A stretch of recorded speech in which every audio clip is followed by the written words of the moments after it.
নমস্কাৰ, মই জুৰি। আপোনালোকক সকলোকে জুৰিছ ব্লগলৈ স্বাগতম জনাইছোঁ। আজি আন এটা ৰেচিপি লৈ আপোনালোকৰ ওচৰলৈ আহিছোঁ। আজি মই বনাম সকলোৰে প্ৰিয় ভাপত দিয়া পিঠা। এই পিঠাটো গৰম গৰম চাহৰ লগত খাই বৰ ভাল লাগে। আজি মই এই ভাপত দিয়া পিঠাটো অলপ বেলেগ প্ৰকাৰে বনাইছোঁ। আপোনালোকে বনোৱাৰ সম্পূৰ্ণ পদ্ধতিটো জানিবলৈ সম্পূৰ্ণ ভিডিঅ'টো চাবলৈ লাগিব। চাওঁ আহকচোন কেনেদৰে এই পিঠাটো আমি বনাওঁ আৰু কি বস্তু লাগিব। পিঠা বনাবলৈ আমাক লাগিব পিঠাগুড়ি। 1 কেজি চাউল মই মিক্সিতে খুন্দি পিঠাগুড়ি কৰি ল'লোঁ। চাউলখিনি খুন্দাৰ আগতে 2 ঘণ্টামান পানীত মই তিয়াই ৰাখিছিলোঁ। এতিয়া আৰু লাগিব এটা ডাঙৰ নাৰিকল আমি ৰুকি ল'ব লাগিব। আৰু গুড় দিছোঁ প্ৰায় 250 গ্ৰাম। গুড়ৰ সলনি চেনিও দিব পাৰে। গাখীৰ লৈছোঁ মই 1 গিলাচ, কিন্তু এই গোটেইখিনি ব্যৱহাৰ নহয়। কিমানখিনি ব্যৱহাৰ হয় মই দেখুৱাই দিম। তাৰপিছত নিমখ লৈছোঁ 1.5 টিস্পুন আৰু এটা খৰাহি লৈছোঁ। আৰু এখন এয়া মই বগা ৰুমাল লৈছোঁ, সূতাৰ ৰুমাল। এনেকুৱা সৰু এখন সূতাৰ ৰুমাল ল'ব লাগিব। এতিয়া এই পিঠাগুড়িখিনিত আমি নিমখখিনি দি মিহলাই ভালদৰে সানি ল'ম। গোটেইখিনি পিঠাগুড়ি ভালদৰে মিক্স কৰি ল'ম। সানি উঠাৰ পিছত আমি এই যিখিনি গুড় আছিলে সেই গুড়খিনিও এই পিঠাগুড়িখিনি দি দিম। পিঠাগুড়িখিনি দিয়াৰ পিছত পিঠাগুড়ি আৰু গুড়খিনি একেলগে মিশ্ৰণ কৰি পেলাই আমি গোটেইখিনি পিঠাগুড়ি সানি ল'ম।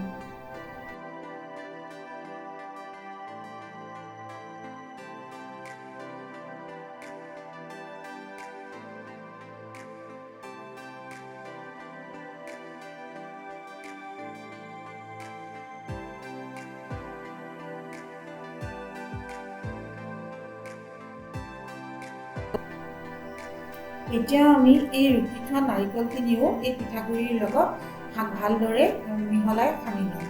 এতিয়া একেদৰে গুড়িখন মিহলাই পেলাই আকৌ আগৰ দৰে আমি এনেকৈ গোটেইখিনি আকৌ মিক্স কৰি ল'ম।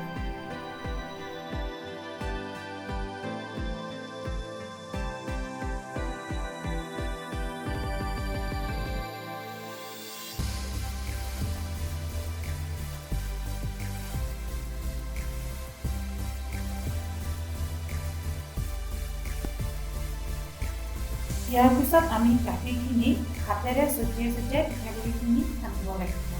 এনেদৰে হাতেৰে ছটিয়াই ছটিয়াই সানিব লাগিব ভালদৰে। আমি 1 গিলাচ গাখীৰ লৈছিলোঁ। এতিয়া আমি গাখীৰখিনি ইমানখিনি ব্যৱহাৰ কৰিম।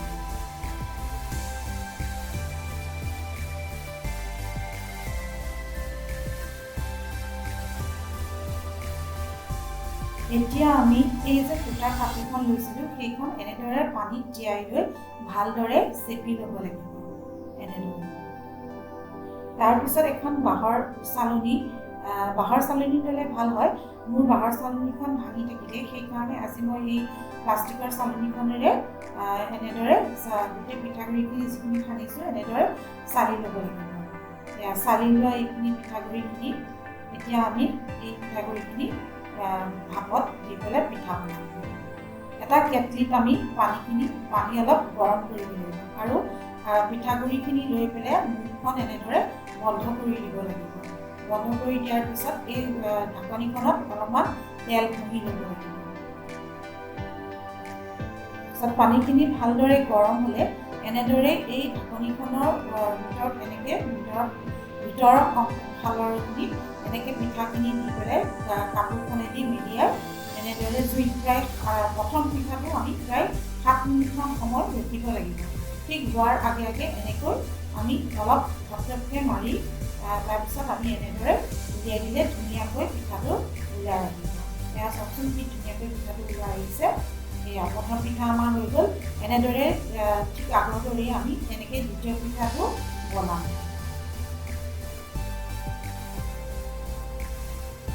এনেদৰে পিছৰ পিঠাবোৰ বনাই গ'লে হৈ গ'ল।